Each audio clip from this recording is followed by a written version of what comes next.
Hey, and welcome back to the vlog. Today we are going to discuss some news in AI traffic, and we're going to kind of show it by doing an approach into Bangalore, which is FSDG's light scenery for Bangalore, India. And a couple things to note about this airport. One, the real airport now has a second runway, and Navigraph and Navdata Pro reflect that. So if you have those programs and you keep your AirX, up to date, you're going to have a lot of approaches and stars and things like that, which won't work at the add-on airport, because it's the add-on from FSDGs. It's actually not that old, but it's at least 2 or 3 years old. So if you do use Navigraph or Navdata Pro, make sure that you use only the 27 right or the 09 left runways. I actually, just for fun, tried to use 27 left, an approach for 27 left, and it actually got me onto an ILS glide slope, but there was no runway actually there. I have a feeling when they made the scenery that construction had already started, because that area where the second runway is today is kind of like an empty dirt area that looks like they're in the process of beginning some construction. But the second runway, which is 27 Lima or 09 right, was put in, I believe it was commissioned just this past December. So if you use Navigraph or Navdata Pro, just keep that in mind if you fly to this airport. The other thing, and it's kind of a silly mistake I made, I'm making an approach, and the weather's, it's cloudy, but it's not that bad. But as I start getting into the star and into my approach to the airport, the plane just starts getting kicked around, and I had accidentally not activated the weather radar. And as soon as I turned it on, I saw major storm cells on that radar. And this was a very rough ride, this approach. Credit to the autopilot, it actually kept the plane in the air. There were a couple times where it was a little dicey. If this were the real world, there's no way I'm flying anywhere near these red cells on the weather radar. But I kind of just let it go along the course to see what would happen, and man, that was a rough ride. So next time, I'm definitely going to make sure I keep that weather radar on. I use Active Sky for the weather, and it's the live weather, so apparently there were some pretty significant storm cells in the vicinity of that airport when I flew this day. One thing I want to talk about to begin with, though, is because I had essentially a 2-year absence from flight sim, I kind of changed how I do a lot of things. Probably one of the problems I had before was I was always trying to crank up as much eye candy as possible. And that's not exactly great for performance.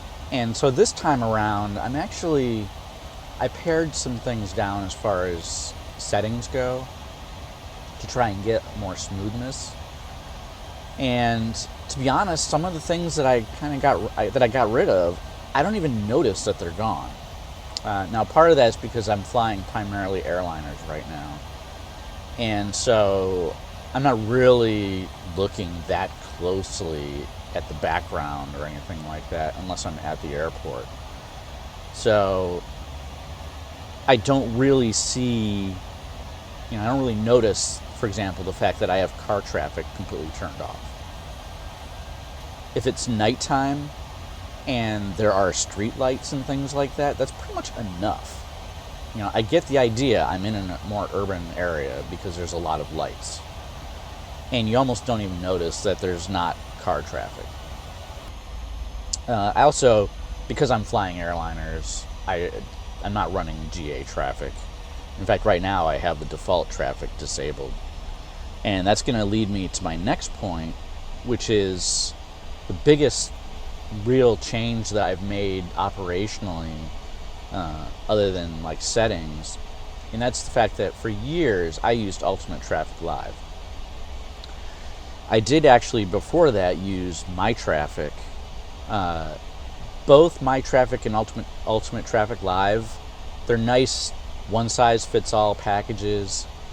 MyTraffic puts BGLs to every airport, which always causes problems with add-ons. I don't know why they do that, but I actually went with Ultimate Traffic Live for a long time.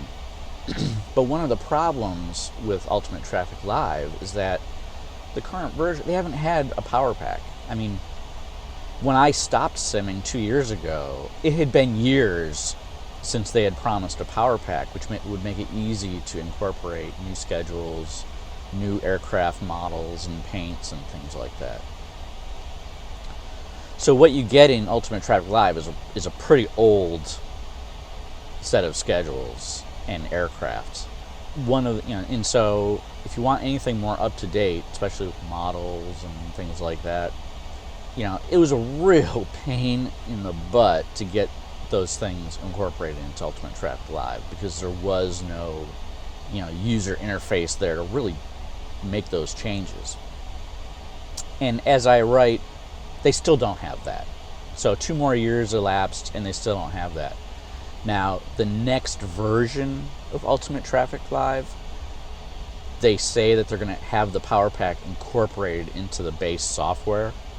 So, we'll see that when it comes. But what I did was I switched to Alpha India Group's AIG one-click installer.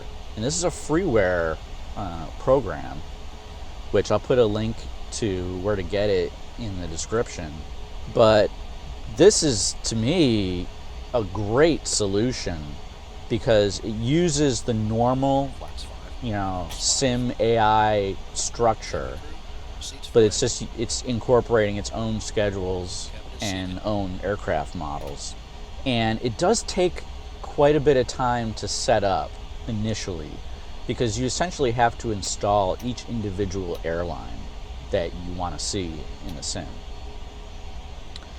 But once you have everything set up and you have your airports populated, then keeping it updated with new schedules as AI aircraft models get updated, all that stuff, it's very easy. You actually it means you always have the latest and the greatest of everything.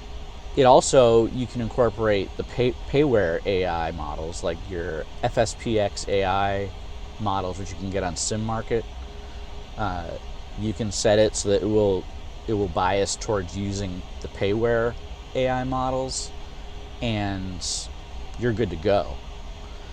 And so it's really, managing it is much easier than making changes and adjustments to Ultimate Traffic Live.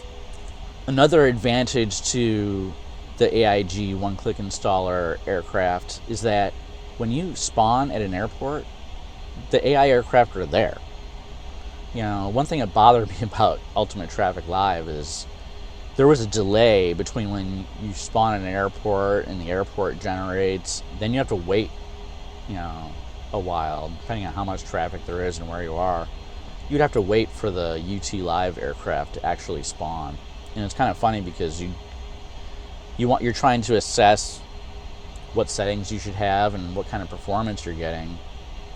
You go to an airport and you look at the FPS and you're like, oh man, that's pretty good. And then like a minute or two later, the AI aircraft spawn, and all of a sudden your numbers drop. And the nice thing about the one-click installer is it's using this, Prepared's own AI system.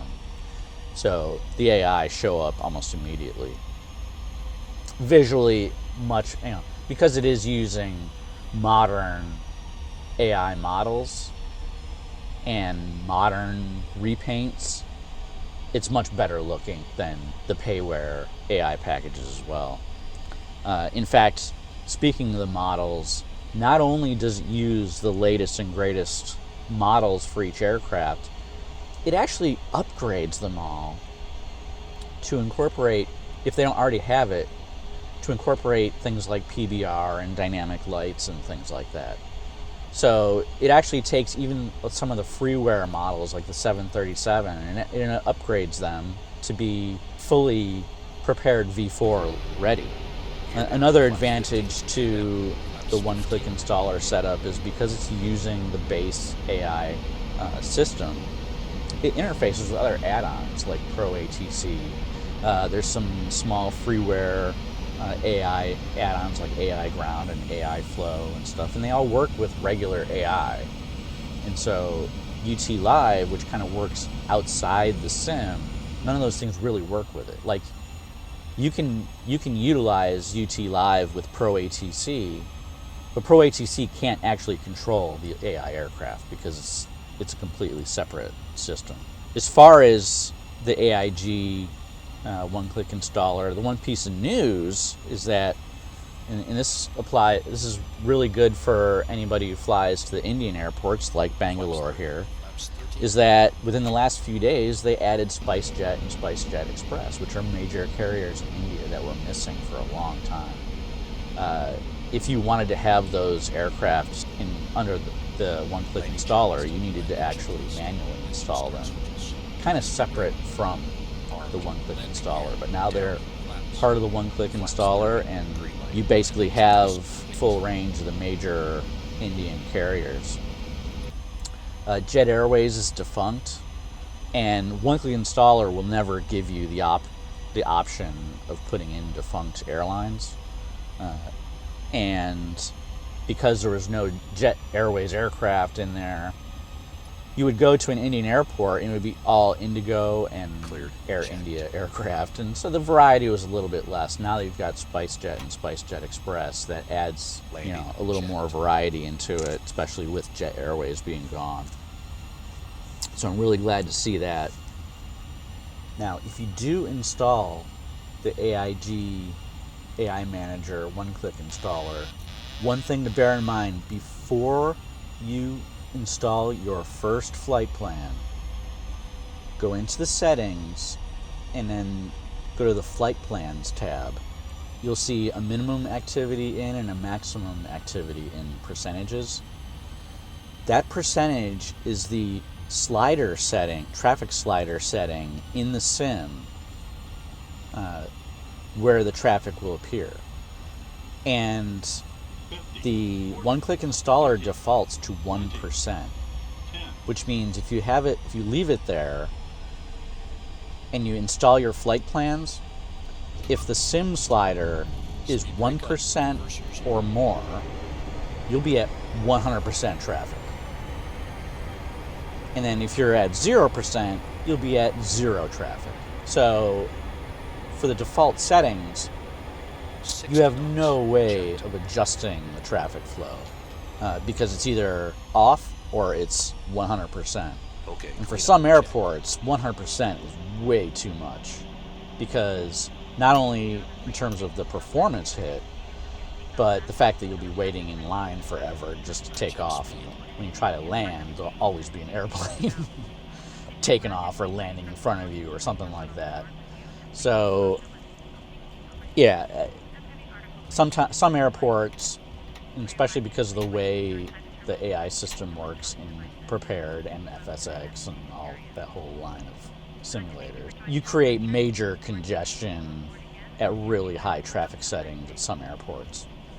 So you don't really want to have just the choice of either 100% or off.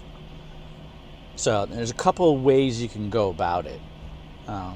You can make it maximum activity at 100%, and that way your actual traffic slider in the sim is what you will see from your AI manager traffic.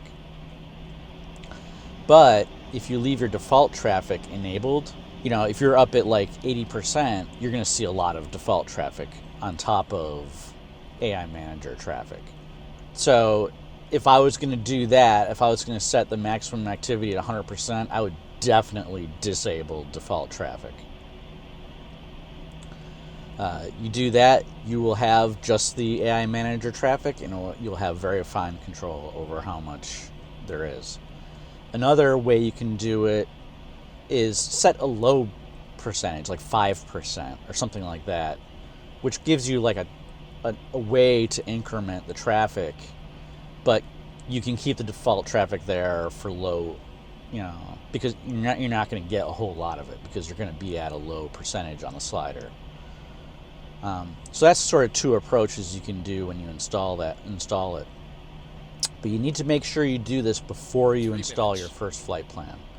And the reason is because the flight plans, they download everything in terms of the aircraft, the repaints, the schedule, and then they compile the flight plan, and they compile it based on that setting. And then if you want to go back and change that, you basically have to reinstall those flight plans. So it's best to get an idea of what you want from the get-go, but I definitely do not recommend leaving the max activity at 1%, because like I said, it becomes purely a binary switch. You're either at 100% traffic or you're at no traffic.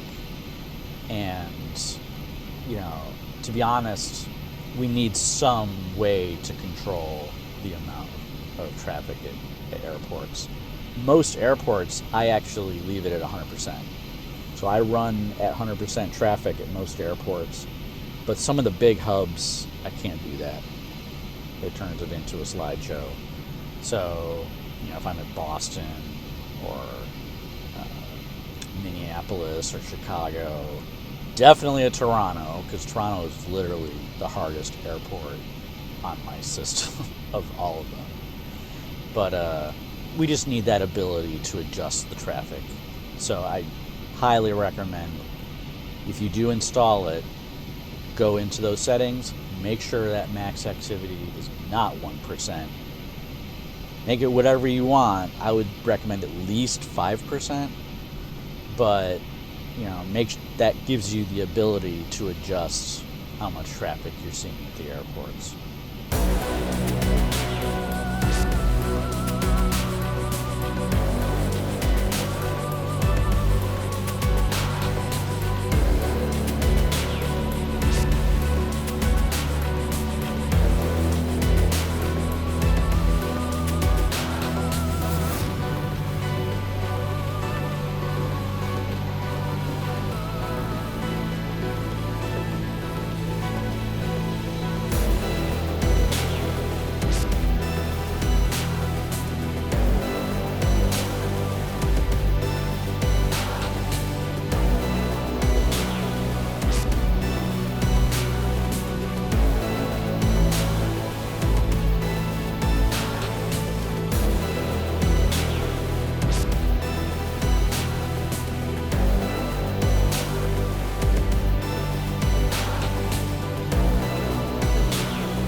And in other news, ORBX released TrueEarth for Washington State for prepared V4.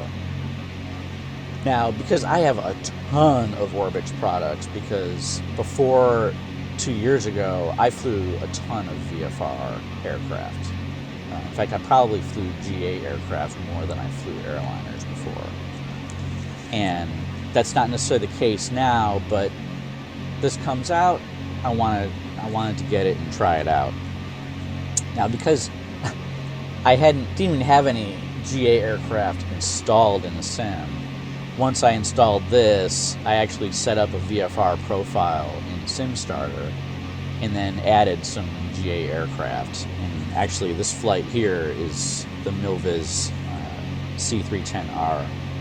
my hope for TrueEarth, especially looking at some of the screenshots and stuff, which they're always going to sort of take the best case scenario for screenshots.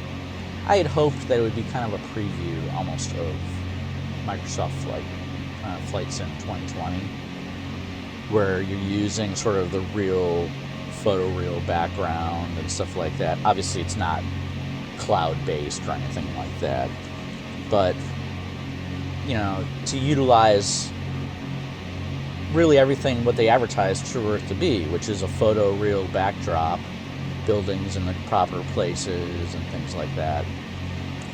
And to be honest, it definitely isn't what I see in the alpha previews of 2020 or Microsoft Flight Sim 2020.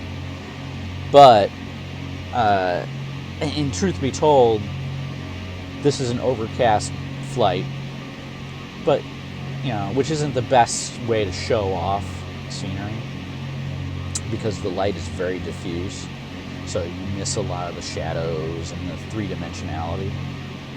But it's Washington State. It's overcast here a lot in real life. So if you're using an active sky or any sort of weather program that's using live weather, guess what? You're going to see that a lot. And truth be told, visually, this isn't really much better than FTX Pacific Northwest. Obviously, it's photoreal based, so roads and things are in the proper positions.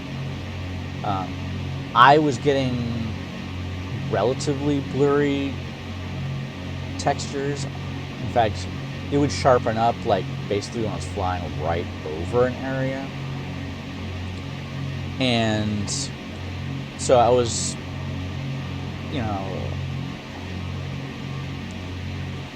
so it wasn't super, especially if I look up ahead to where I'm going, it wasn't super sharp.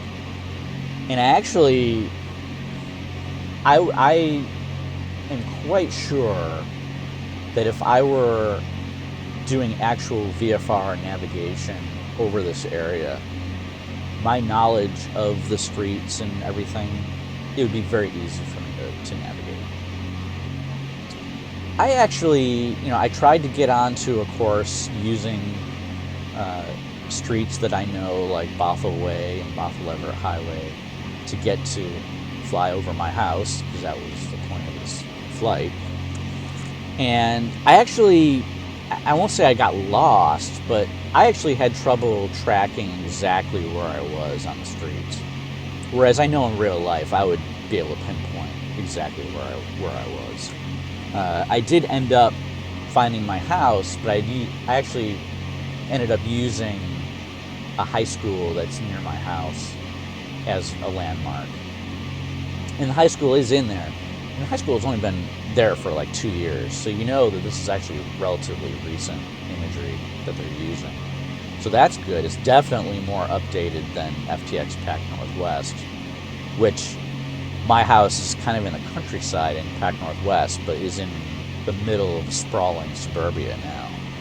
So that's one thing about the Pacific Northwest in real life, is that there's been so much construction and suburban growth in the sprawl that a lot of the suburban areas simply aren't even in the Pacific Northwest. Whereas in real life, if you were to fly over that area, you'd see endless houses. But another issue that I had with the TrueEarth was that it's not easy on my system. Even though I was using the same settings that I use for airliners flying into large airports, I was actually only getting mid-20s to low 30s in terms of frames. And there was actually quite a bit of variation, which led to, there was some stuttering. And if you watch this video, you can actually see if I, look around that, it's struggling a little bit. And I don't exactly have like a 10-year-old,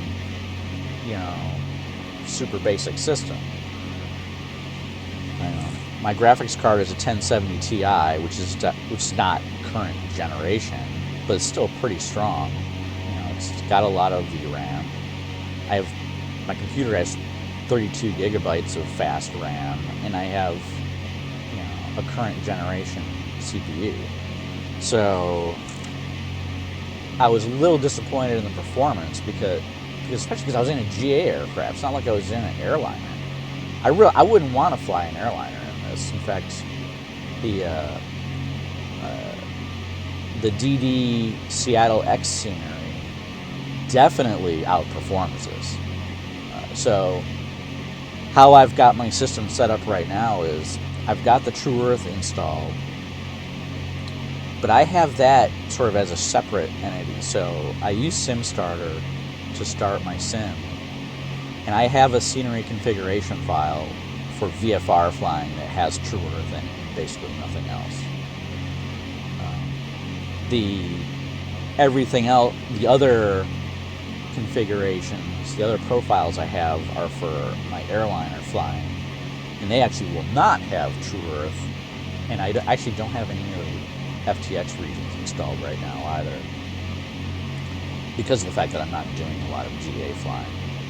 So the profiles I have for starting for airliners are strictly the FTX Global and Open Land class, and then airport sceneries, and that's it. And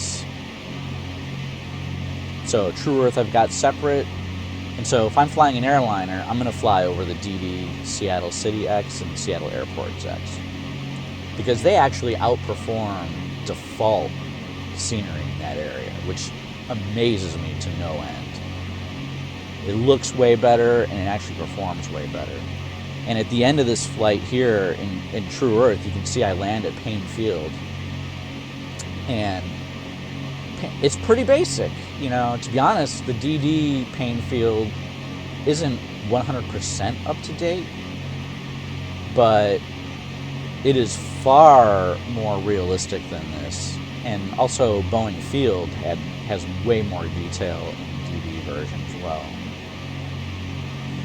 So, there's still a need for the payware airports. Now, ORBX has a ton of GA airports for the Pacific Northwest. I didn't install or try to land at any of those. It'd be interesting to see how well they mesh in with the TrueEarth. But the generic airports that they have are definitely pretty generic.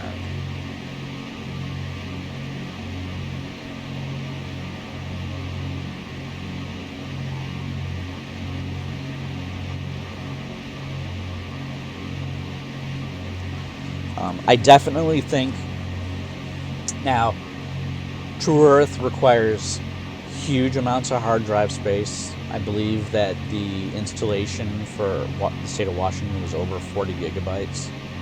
Just for the state of Washington, I believe it has southern Vancouver Island on there as well. But so much larger installations than what you have for the FTX regional sceneries, which are land class based. But and so to install a huge area, like for example, I believe there's an FTX Oregon coming, that will be another just as many gigabytes, probably at least as many. And so it definitely uses up hard drive space. And for VFR flying, I think there are certain areas that lend themselves to photo scenery more than others. Obviously, more rural or wilderness areas generally work out better. I didn't fly by Mount Rainier, but I'm sure that looks spectacular in TrueEarth, because that sort of thing works really well with photo scenery. Other areas that work really well with photo scenery are areas that are generally flatter. And one thing that really works well, and you can see that in some of the airport expansions for FTX Pacific Northwest, like marshes and sloughs and river deltas and things like that look fantastic photo scenery, especially if you incorporate the water areas, because you have a lot of shallow waters that you can see from the air. Sort of the effluent from rivers going out into open water, things like that, really lend themselves well to photo scenery. Other areas, which this will, I'm sure in eastern Washington, which is effectively desert, which a lot of it has been sort of reclaimed for agriculture using irrigation. I'm sure there's a lot of great looking areas over there. And likewise, when TrueEarth Oregon comes out, Eastern Oregon has got some gorgeous areas as well. The nature of Eastern Oregon is a little different because there aren't humongous rivers like the Columbia flowing through it. So it's the usage of the land in Eastern Oregon is generally more herding and pastoral, whereas up in Washington it's more agriculture, like fruits and wine and things like that. But that scenery I'm sure looks great, and I'll definitely do a flight over there to see how that looks in TrueEarth, because I actually think that will be better looking in TrueEarth than Western Washington in the urban areas around Seattle.